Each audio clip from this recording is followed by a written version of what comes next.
Minha cordial saudação a todos os irmãos, membros, amigos desta igreja. É uma alegria estar com vocês neste sábado. Gostaria de convidá-los a lermos juntos o livro de Atos, capítulo 4, versículos 5 a 12.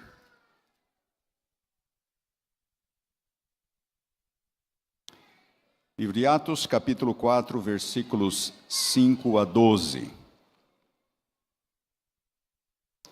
No dia seguinte, reuniram-se em Jerusalém as autoridades, os anciãos, os escribas, como o sumo sacerdote Anás, Caifás, João, Alexandre e todos os que eram da linhagem do sumo sacerdote. E pondo-os, Pedro e João, os apóstolos, perante eles, os arguíram: com que poder ou em nome de quem fizestes isto? Milagre do capítulo anterior. Então Pedro, cheio do Espírito Santo, lhes disse: autoridades do povo e anciãos, vistos que hoje somos interrogados a propósito do benefício feito a um homem enfermo e do modo por que foi curado, tomai conhecimento, vós todos e todo o povo de Israel, de que em nome de Jesus o Nazareno, a quem vós crucificastes e a quem Deus ressuscitou dentre os mortos, sim, em seu nome, é que este está curado perante vós. Este Jesus é pedra rejeitada por vós, os construtores, a qual se tornou a pedra angular. E não há salvação em nenhum outro, porque abaixo do céu não existe nenhum outro nome dado entre os homens, pelo qual importa que sejamos salvos. Uma breve oração. Nosso Deus, nosso Pai, ao abrirmos a Tua palavra, rogamos a presença do Teu Espírito entre nós, dando-nos entendimento, dando-nos a compreensão necessária e, acima de tudo, a disposição para seguirmos os Teus ensinamentos. Em nome de Jesus, amém.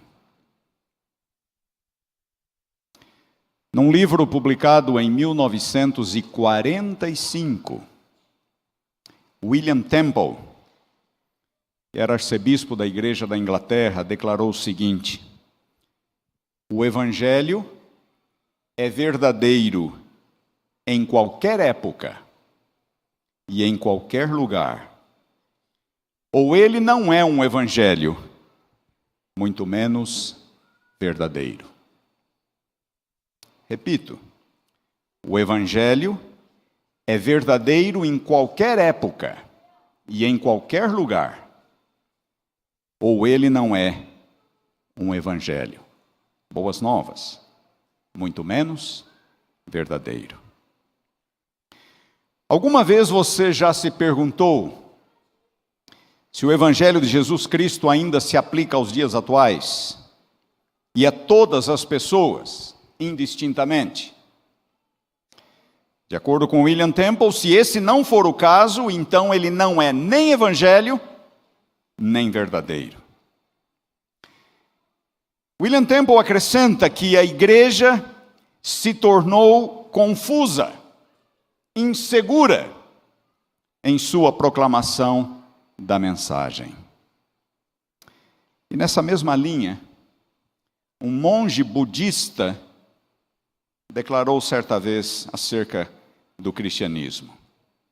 Ele disse assim: para as religiões orientais, parece que o cristianismo alcançou a fase da adolescência, em que o filho tem vergonha de seu pai e se constrange em falar dele. Poucos negariam que estas palavras são corretas. Muitos cristãos, especialmente os mais jovens, parecem ter enormes dificuldades com sua fé, com a fé que professam. Parecem inseguros em dizer que são cristãos, em dizer que creem em Jesus Cristo e que Ele é o Senhor de sua vida. E isto acontece ou porque desconhecem o Evangelho, ou porque não estão totalmente convencidos daquilo que o Evangelho ensina, ou as duas coisas. A questão é que afirmar a verdade do Evangelho numa época em que se rejeita a própria noção de verdade, consiste num grande desafio, um enorme desafio. Já por cerca de 50, 60 anos, vivemos as voltas com o chamado pós-modernismo, essa nova mentalidade, essa nova maneira de ver a realidade, que tem se alastrado como uma epidemia pelo mundo afora, especialmente no Ocidente. A realidade, dizem eles, não passa de uma construção mental. A realidade não passa de uma construção mental. E, portanto, não há nenhuma verdade objetiva, absoluta, universal. A verdade é fluida. A verdade é subjetiva, não passa de uma construção mental. E é por isso que hoje ouvimos pessoas falarem em minha verdade, sua verdade, como se a verdade dependesse de um pronome para ser definida. Tudo é relativo, tudo é subjetivo.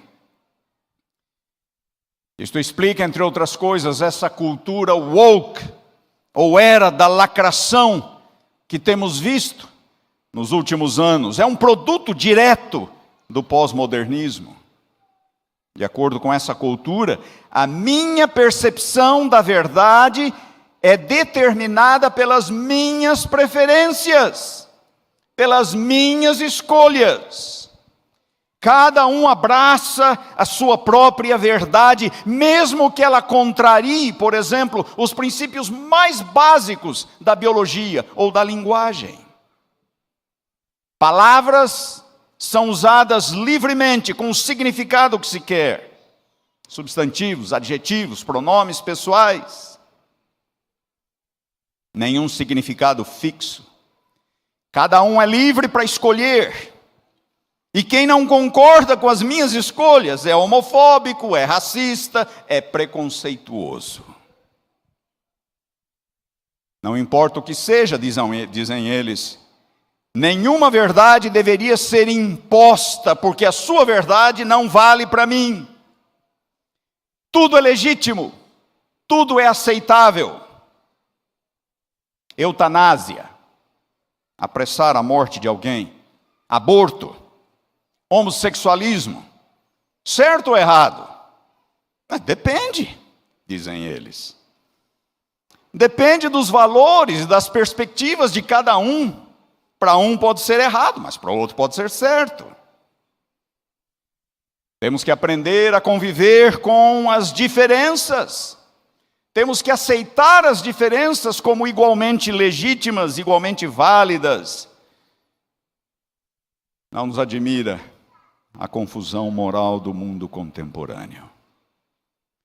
As pessoas acreditam no que querem, vivem como querem, e ainda taxam de intolerantes aqueles que ousam discordar. É o caos moral dos dias atuais. Mas o pós-modernismo não tem contribuído apenas para a derrocada existencial, social e moral que vemos hoje no mundo. Vai muito além. Pós-modernismo representa um golpe direto nos próprios fundamentos da fé cristã. E notem, eu estou falando dos fundamentos da fé cristã. Se não há uma verdade absoluta, então as Escrituras não são a verdade. O Evangelho não é a verdade. Jesus Cristo não é a verdade. Se há muitas verdades, então a fé cristã não é necessariamente melhor ou superior a nenhuma outra religião ou filosofia humanas. Há muitos caminhos para Deus, ouvimos a toda hora. Todas as religiões são boas e por isso devemos tentar harmonizá-las, combinar todas as ideias religiosas para formar uma religião universal, que englobe diferentes perspectivas, enfatize apenas o que elas têm em comum, deixe para lá as diferenças. Vocês têm estado atentos às notícias? Mas querem saber o que é ainda pior, o que é ainda mais trágico? É a constatação de que a própria igreja está sendo afetada, profundamente afetada, por tais ideias. Numa recente pesquisa entre evangélicos norte-americanos, 2 ou 3 anos atrás, revelou dados assustadores. Evangélicos, só para definir o termo, evangélicos são aqueles que supostamente creem na Bíblia, creem em Jesus Cristo e creem que as boas novas do Evangelho precisam ser pregadas a todo mundo. Se você crê nesses 3 pontos, você é um evangélico. Crê na Bíblia, crê em Jesus Cristo e crê que o Evangelho precisa ser levado a todo mundo. Muito bem, uma pesquisa feita entre evangélicos norte-americanos revelou dados assustadores. Algumas das perguntas da pesquisa: Deus aceita a adoração de todas as religiões. Concorda, sim ou não? Deus aceita a adoração de todas as religiões. 56% de evangélicos disseram que concordam. Outra pergunta: Jesus foi um grande mestre moral, mas não era Deus. Concorda, sim ou não? 43% disseram que concordam. Outra pergunta: vida cristã é uma questão de opinião pessoal, não de verdade objetiva. Concorda, sim ou não? 38% disseram que concordam. A pesquisa foi feita nos Estados Unidos, é verdade, mas basta olhar para o que está acontecendo no Brasil para vermos que as coisas por aqui não são muito diferentes. Ou seja, muitos evangélicos, incluindo-se adventistas do 7º dia, estão confusos, bastante confusos acerca do que a Bíblia e o Evangelho ensinam. Isto é alarmante. É o mundo em que vivemos. É a pressão das ideologias, das mídias sociais e de entretenimentos. É a cultura contemporânea. Muitos de nossos jovens já nem sabem mais o que a Bíblia ensina, não leem a Bíblia. Apenas permitem que seus conceitos religiosos sejam influenciados por outros, pelas mídias, pelas companhias, pela cultura do momento. E alguns têm levado isso às últimas consequências, inclusive nos meios adventistas, aliciando pessoas, dividindo igrejas e formando uma espécie de fé paralela, um cristianismo paralelo, um cristianismo mais atualizado, mais modernizado, em que a Bíblia e o Evangelho perdem a sua importância e a sua singularidade. Fala-se inclusive em atualizar a Bíblia. O foco muda. Cristo não é mais o centro, ele não passa de um acessório. Ele não é Deus, ele não morreu pelos nossos pecados. Alguns pegam apenas alguns ensinos de Cristo, principalmente aqueles de conteúdo ético ou moral, como o Sermão da Montanha, por exemplo, como se isto fosse a essência da fé cristã. Como se a encarnação de Jesus, sua morte na cruz, sua ressurreição, sua glorificação, tivessem pouca ou nenhuma importância. E o resultado? O resultado é uma religião de feitio humano. É um cristianismo fabricado por homens. É uma religião humanística, centrada no homem, não em Cristo, controlada por ideologias e preocupações com o aqui e o agora. Daí o engajamento político, a ecologia, o racismo, a opressão, desigualdade e uma série de outras coisas se tornam centrais. E é o que ouvimos a todo instante, inclusive em alguns círculos adventistas. Mas não era assim com a igreja apostólica. A passagem que lemos no início retrata o primeiro confronto da igreja, dos apóstolos, com os líderes judaicos, depois da ascensão de Jesus. O contexto remonta ao capítulo 13, em que Pedro e João vão ao templo na hora do sacrifício da tarde, e há ali um enfermo, um paralítico de nascença, junto à entrada de uma das portas do templo. Pedro e João curam aquele homem, a multidão ali presente, o templo estava apinhado, a multidão vem para os apóstolos, admirada do que acabara de acontecer. Pedro e João pregam um poderoso sermão sobre Jesus. E no capítulo seguinte, o capítulo 4, as autoridades judaicas, incomodadas com aquilo, ali nós lemos dos saduceus, dos sacerdotes, da polícia do templo. Todos os sacerdotes pertenciam à seita dos saduceus. Os saduceus não criam na ressurreição. Não criam na ressurreição. Eles não gostaram do que os apóstolos estavam fazendo, pregando Jesus e a ressurreição dos mortos. Então eles recolhem Pedro e João ao cárcere. No dia seguinte eles reúnem a corte, o sinédrio, e perguntam: com que poder ou em nome de quem vocês fizeram isto?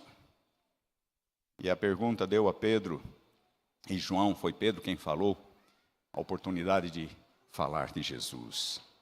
E mais uma vez no capítulo 4, cheios do Espírito, diz o versículo 8, Pedro prega sobre Jesus, ele fala sobre Jesus. Os líderes judaicos então confabulam entre si sobre o que fazer com os apóstolos. Afinal de contas, a pessoa, o milagre era real. A pessoa que fora curada estava ali, na frente deles, não havia como negar. Eles então decidem exigir que Pedro e João nunca mais preguem sobre o assunto. Não falassem, nem ensinassem no nome de Jesus.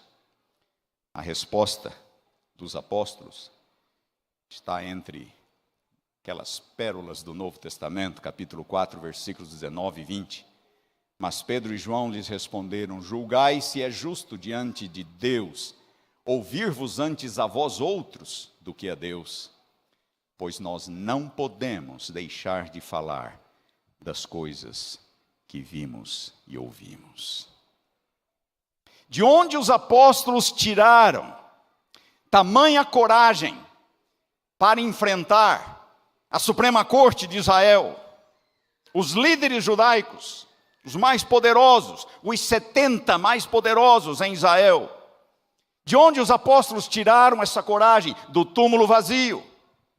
O evento mais grandioso, mais significativo neste universo, a ressurreição de Cristo. Foi ali que os apóstolos começaram a fazer sentido da pessoa de Jesus, quem Jesus realmente era, da mensagem de Jesus. Foi ali que suas dúvidas começaram a desaparecer. Ele não era só o Messias de Israel. Ele não viera apenas para libertar Israel das forças romanas, da opressão romana. Ele era Deus em carne humana, o próprio Criador dos céus e da terra, que viera para morrer e para nos salvar de nossos pecados. Mas os apóstolos não tiraram essa compreensão do nada. Jesus, durante os 3 anos e meio de seu ministério, estivera falando sobre isso. Ele não deixara nenhuma dúvida quanto à sua origem divina e o propósito de sua vinda ao mundo. Alguns exemplos são as declarações, os conhecidos eu sous, não é, do Evangelho de João, que Jesus diz: eu sou o pão da vida, o que vem a mim jamais terá fome. Eu sou a luz do mundo, quem me segue não andará em trevas. Eu sou a porta das ovelhas, se alguém entrar por mim será salvo. Eu sou o caminho, a verdade e a vida. Ninguém vem ao Pai senão por mim. Apenas alguns exemplos, há vários outros. Não são passagens obscuras, dúbias, passíveis de uma outra interpretação. Não são claras, são explícitas. São explícitas. E os apóstolos, depois da ressurreição, não hesitavam em afirmar o mesmo conceito. Escrevendo ao jovem Timóteo, Paulo declara que há um só mediador entre Deus e os homens, Jesus Cristo. E aqui em Atos 4, Pedro diz que não há salvação em nenhum outro, porque debaixo do céu não existe nenhum outro nome dado entre os homens, pelo qual importa que sejamos salvos.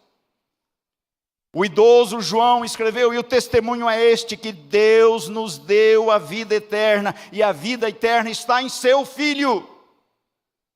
Aquele que tem o Filho tem a vida, aquele que não tem o Filho não tem a vida. Mesmo uma leitura superficial desses textos e outros, demonstra com suficiente clareza que para a Igreja Apostólica só há um nome, só há um mediador, só há uma verdade, só há um caminho. Tanto o próprio Jesus quanto os apóstolos insistem na exclusividade, na singularidade de Jesus Cristo. Quem é Jesus? Jesus é Deus em forma humana, recebendo na cruz a punição que nós merecíamos, para que pudéssemos ter vida eterna. Perdão, salvação, reconciliação. E foi por tudo o que ele fez, tudo o que ele conquistou, que, como diz Pedro, ele foi exaltado no céu, tendo-se assentado à direita de Deus, no trono celestial. Paulo diz em Filipenses que Deus o exaltou sobremaneira, e lhe deu um nome que está acima de todos os nomes. Em Hebreus lemos que Jesus se assentou à direita da majestade nas alturas, tendo se tornado tão superior a qualquer outro ser em todo o universo, quanto herdou o mais excelente nome do que eles. E João no Apocalipse não se cansa em dizer, digno é o Cordeiro, que foi morto, de receber poder, riqueza, sabedoria, força, honra, glória e louvor para todos sempre. Digno é o Cordeiro. Nós temos um calendário dividido em antes de Cristo e depois de Cristo. Esta não é apenas uma questão cronológica, antes, depois. Não é apenas uma questão histórica, um período anterior, um período posterior. É, acima de tudo, uma distinção, uma verdade de dimensões cósmicas. Todo o universo foi impactado pela morte de Cristo na cruz. O grande conflito. A cruz marcou aquele momento, aquele grande momento da vitória de Deus sobre as forças do mal. Paulo diz em Colossenses capítulo 1, por meio de Cristo, Deus reconciliou consigo mesmo todas as coisas, quer sobre a terra, quer nos céus. É o impacto cósmico do evento Cristo, da morte de Cristo na cruz. Em Efésios capítulo 1, Paulo vai dizer, em Cristo Deus fez convergir todas as coisas, tanto no céu quanto na terra. Uma simples cruz, do lado de fora de Jerusalém. Numa sexta-feira qualquer, diante da crueldade dos romanos e do ódio dos líderes judaicos, Deus estava reescrevendo a história. Deus estava mudando o destino deste mundo. Não apenas deste mundo, não apenas seu destino, não apenas o meu destino, mas o destino de todo o universo. Deus estava reconciliando consigo mesmo a raça caída e salvando o universo da ameaça do mal. O significado e o alcance da morte de Cristo na cruz nunca poderão ser exagerados. Não há como exagerar. Por mais que falemos, é isso e ainda é mais. A linguagem humana é pouco para descrever toda a importância da cruz neste vasto universo de Deus. Toda a importância de Cristo neste vasto universo. Não é à toa que, ao refletir sobre o plano salvífico, Paulo, Romanos 11, é tomado por um senso de admiração e louvor que é simplesmente marcante. Romanos capítulo 11, versículos 33 a 36. De novo, Paulo está refletindo sobre o significado do plano da redenção, e então ele exclama: ó profundidade da riqueza, tanto da sabedoria quanto do conhecimento de Deus, quão insondáveis são os seus juízos, quão inescrutáveis os seus caminhos. Quem, pois, conheceu a mente do Senhor, ou quem foi o seu conselheiro? Ou quem primeiro deu a ele para que lhe venha a ser restituído? Porque dele, por meio dele e para ele são todas as coisas. A ele, pois, a glória eternamente. Amém.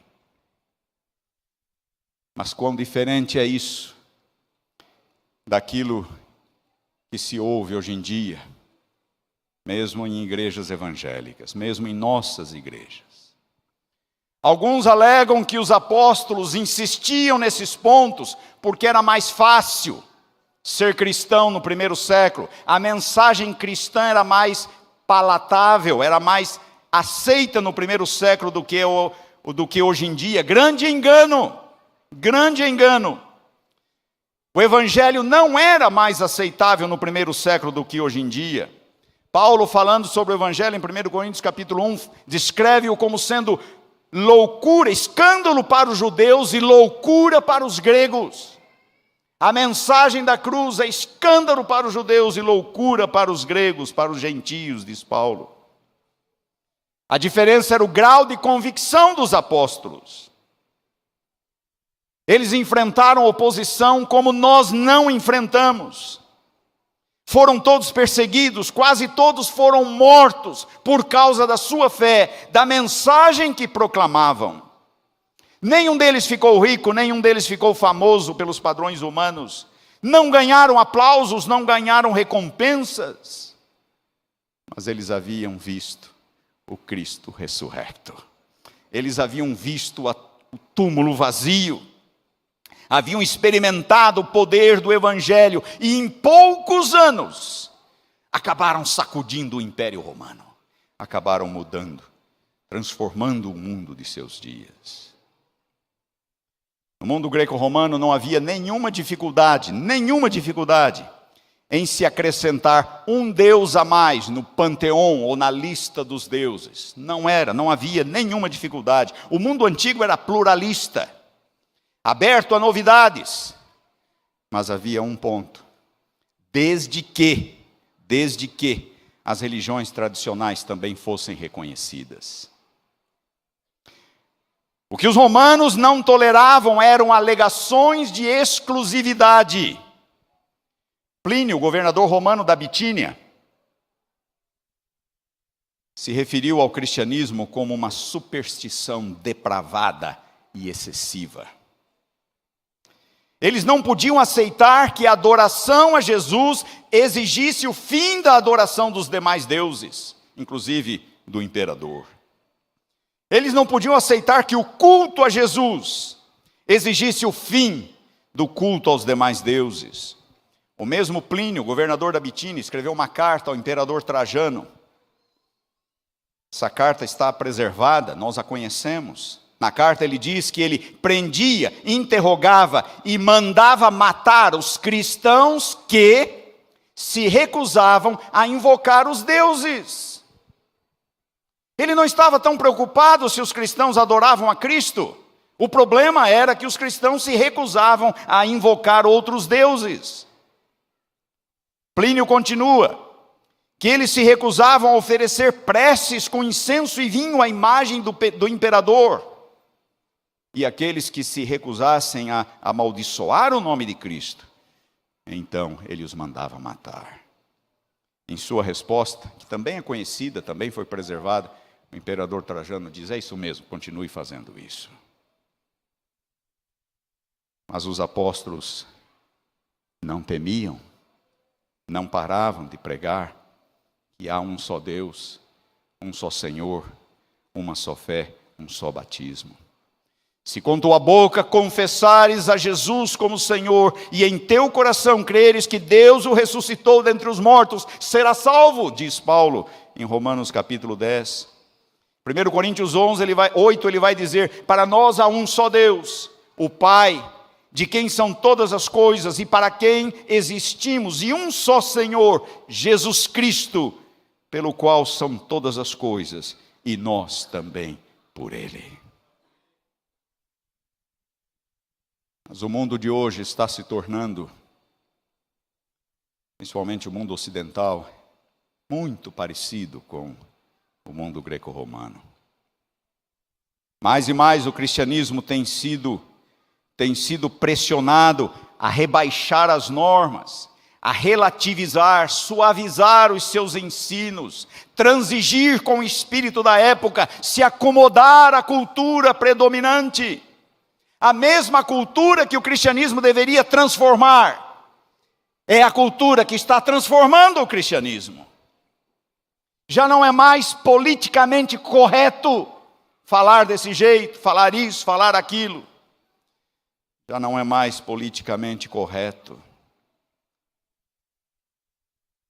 Os que dizem que há muitos caminhos para Deus, por exemplo, insistem que todas as religiões e filosofias concordam nas grandes coisas, nas grandes questões relativas à vida, e que apenas nas questões periféricas que existe alguma diferença, alguma discórdia, e que, portanto, não devem ser levadas em conta, porque são periféricas.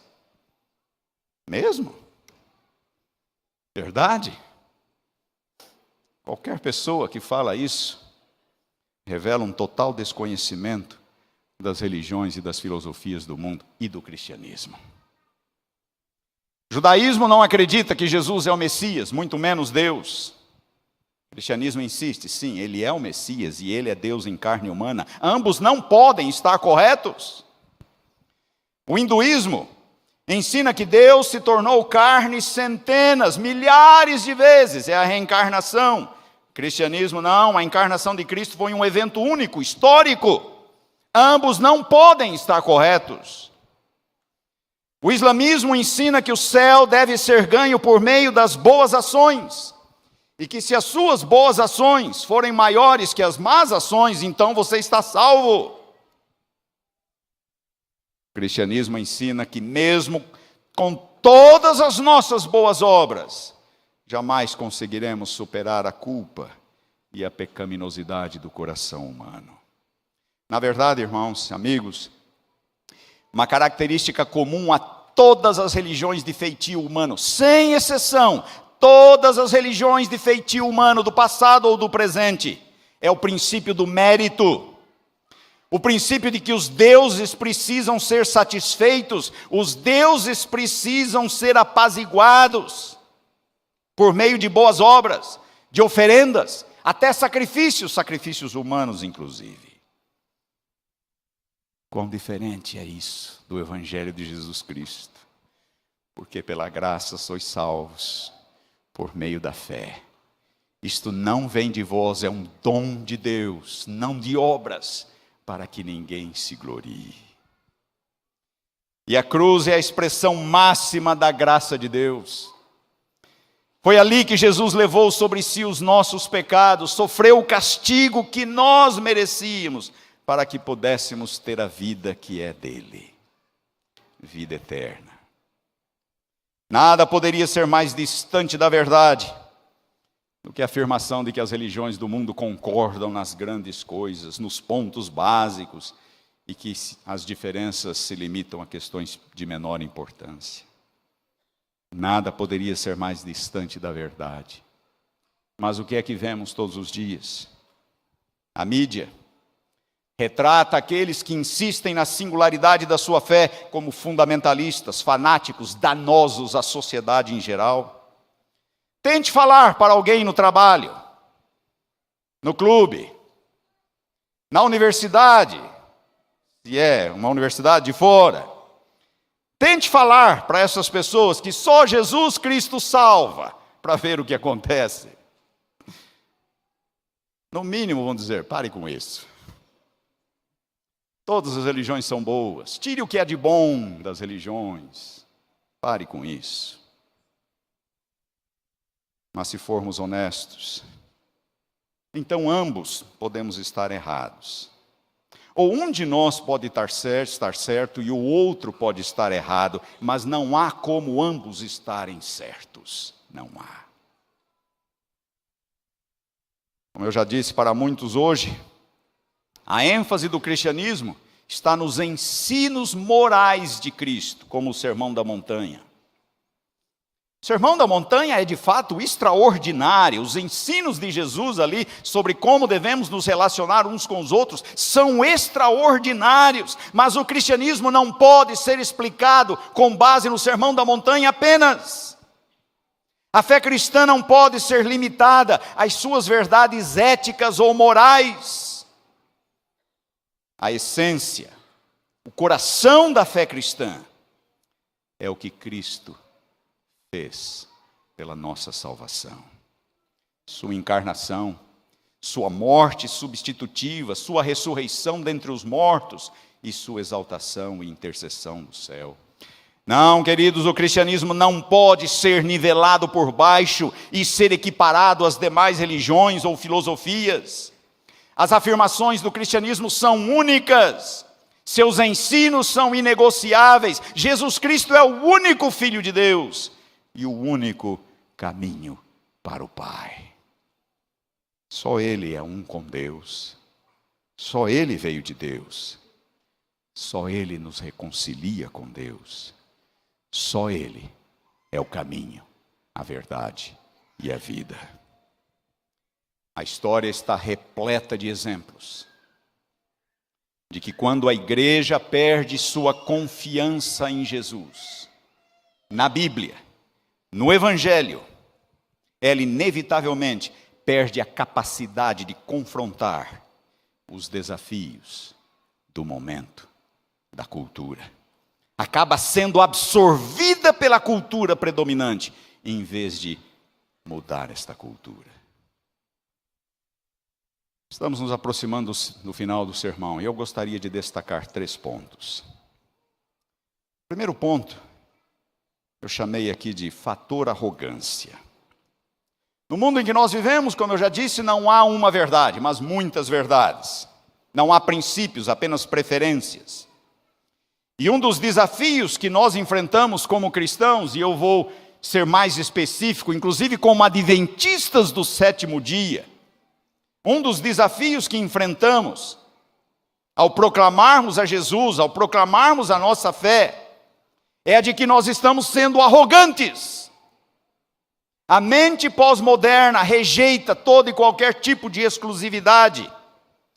Os demais cristãos rejeitam nossa reivindicação doutrinária ou eclesiástica. Mas uma das coisas mais básicas que se espera de cada cristão é que ele seja uma pessoa amável, uma pessoa gentil. O cristão jamais será arrogante. Até porque se for um bom cristão, ele vai querer salvar os outros, em vez de criticá-los, em vez de depreciá-los. Nós temos a verdade, vocês não, vocês vão se perder, vão para o fogo do inferno. Eu não estou dizendo que a verdade não importa, é claro que a verdade importa, mas a nossa atitude pode ser um bloqueio para outros. O cristão não vai menosprezar, não vai criticar, não vai acusar. Nossa atitude pode ajudar ou atrapalhar a defesa da fé. Paulo diz que o oponente não deve ter qualquer indignidade que dizer a nosso respeito. Nossa atitude deve honrar e não desonrar a verdade que professamos. Jesus diz: amai os vossos inimigos, orai pelos que vos perseguem. O segundo ponto é o fator tolerância. Muitos ficam em silêncio diante de tudo que está errado, até porque não é politicamente correto criticar. E o silêncio é muitas vezes um sinal de que estamos inseguros, temerosos acerca do que pensamos. Temos medo de ser taxados como fundamentalistas, tacanhos, homofóbicos ou algo que o valha. Se há uma coisa que ninguém quer ser hoje em dia, é intolerante, é ser taxado de intolerante. Acontece que a visão comum de tolerância é aceitar todo e qualquer ponto de vista, aceitar todo e qualquer comportamento. Se você aceita tudo, então você é tolerante. Se você não aceita, você é intolerante. Mas não é isso que tolerância significa. Tolerância não significa tratar toda e qualquer diferença como inexistente, como igualmente válida. Não. Tolerância significa tratar as pessoas com dignidade, com respeito, com amor cristão, mas sem necessariamente aprovar ideias ou comportamentos contrários à palavra de Deus. Deixa eu ser mais específico. Se um casal de homossexuais entrasse aqui na igreja hoje, como nós reagiríamos? Como nós reagiríamos? Sabem, com relação a essas sexualidades alternativas, o mundo nos coloca diante de um falso dilema. O que ouvimos a todo instante é o seguinte: ou você aprova, ou você odeia. Ou você aprova, ou você odeia. Eles não me dão o direito de ser cristão. Eu quero o direito de ser cristão, e o cristão não aprova. Por que não? Por causa do que a Bíblia diz. Mas o cristão não odeia. Por que não? Por causa do que a Bíblia diz. A Bíblia diz: amai. Amar a todos igualmente. O problema é que nosso comportamento, costumamos ser muito críticos. Nosso comportamento muitas vezes parece dizer outra coisa. O diretor da universidade em que eu trabalhava, nos Estados Unidos, contou a seguinte história. A filha do primeiro ancião da igreja engravidou, solteira. Depois de vários meses, inclusive do nascimento da criança, ela retornou à igreja pela primeira vez. Vários meses. Se assentou no último banco. Ficou sozinha, calada. Ninguém da igreja veio dar um abraço na jovem. Ninguém veio dizer a ela: que bom que você está de volta. Bom que você está aqui. Terminou o culto. Primeiro ancião, em desespero, pega o microfone e diz: irmãos, a minha filha, a minha família tem passado uma fase extremamente difícil. Extremamente difícil. E é a primeira vez que minha filha pisa na igreja depois de muitos meses. Nenhum de vocês a cumprimentou. Nenhum de vocês deu um abraço nela. Ninguém disse que bom que você está de volta. Ninguém. Irmãos, por favor, me ajudem a salvar a minha filha. Mostrem a ela o verdadeiro amor, o genuíno amor cristão que vocês professam. Seja o que for que nós tenhamos a dizer sobre sexualidades alternativas, ou qualquer outra coisa, temos que fazê-lo com amor, com genuíno amor cristão. Seguindo a verdade em amor, diz Paulo em Efésios 4,15, falando a verdade em amor. Não devemos criticar as pessoas, devemos amá-las. Não devemos depreciar pessoas, devemos respeitá-las, não afugentar pessoas, aceitá-las, não desmerecê-las, mas dizer a elas que nós queremos estar com elas no céu um dia. Não precisamos abrir mão da verdade para agirmos com amor. Não precisamos e não devemos. E o terceiro e último ponto é o fator relevância. Fator arrogância, fator tolerância e o fator relevância. Algumas pessoas vão dizer: eu não me preocupo com o cristianismo. Eu não me preocupo se o cristianismo ou se o adventismo está correto ou não. Eu quero apenas saber se ele é relevante para mim, para a minha vida. Vale a pena? É digno do meu esforço, do meu tempo? O que eu tenho a ganhar? E é aqui que o nosso exemplo e fé poderão ser decisivos. Sabem, a relevância do cristianismo não depende de nós. O evangelho é o poder de Deus para a salvação de todo aquele que crê, diz Paulo, independente de eu querer ou não. O evangelho não depende de nós, mas quando as pessoas virem o que o evangelho tem feito em nossa vida, será muito mais fácil para elas crerem na mensagem, crerem no poder do evangelho. Escrevendo a Timóteo, Paulo diz: a mim, Paulo, lembrem-se, Paulo, Saulo, a mim me foi concedida misericórdia para que em mim, o principal dos pecadores, evidenciasse Jesus Cristo a sua completa longanimidade e servisse eu de modelo a quantos hão de crer nele para a vida eterna. Uma conhecida citação, a Sr. White declara: uma vida semelhante à de Cristo é o mais poderoso argumento que pode ser apresentado em favor do cristianismo. Uma vida semelhante à de Cristo.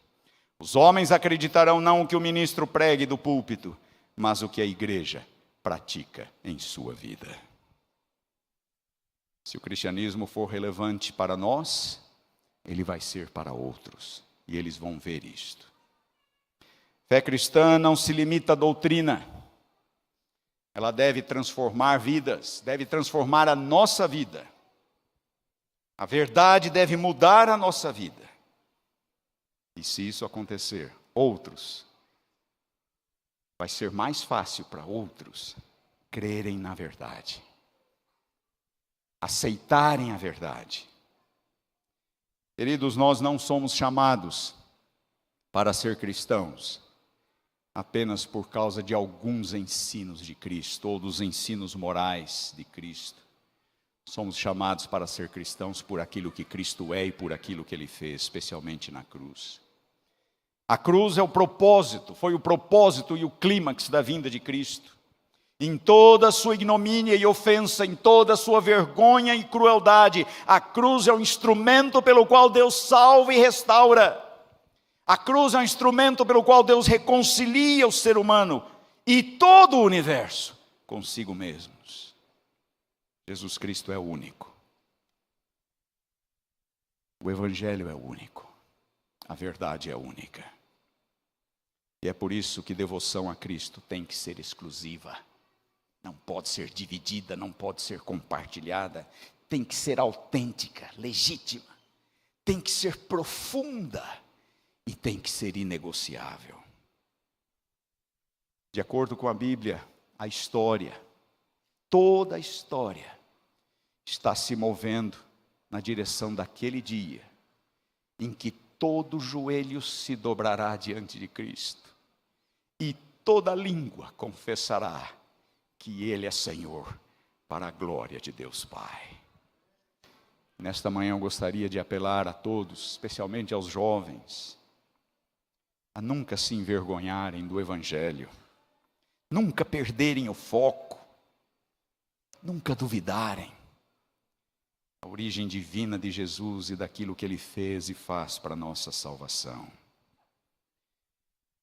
Conta-se que William Ramsay, arcebispo de Canterbury, também na igreja da Inglaterra, conversava certa vez com a atriz Jane Fonda, quando ele disse a ela: como você sabe, Jesus Cristo é o Filho de Deus. Jane Fonda respondeu: talvez para você, mas não para mim. Talvez para você, mas não para mim. William Ramsay acrescentou: ou Ele é o Filho de Deus, ou Ele não é. E se Ele é, Ele precisa ser reconhecido como tal. E um dia Ele vai ser reconhecido como tal. E todos vão se prostrar diante dEle e chamá-lo de Senhor, ou em jubilosa aclamação, ou em trágico desespero. De que lado você quer estar? De que lado você quer estar? Que Deus nos abençoe a todos. Vamos concluir com uma oração.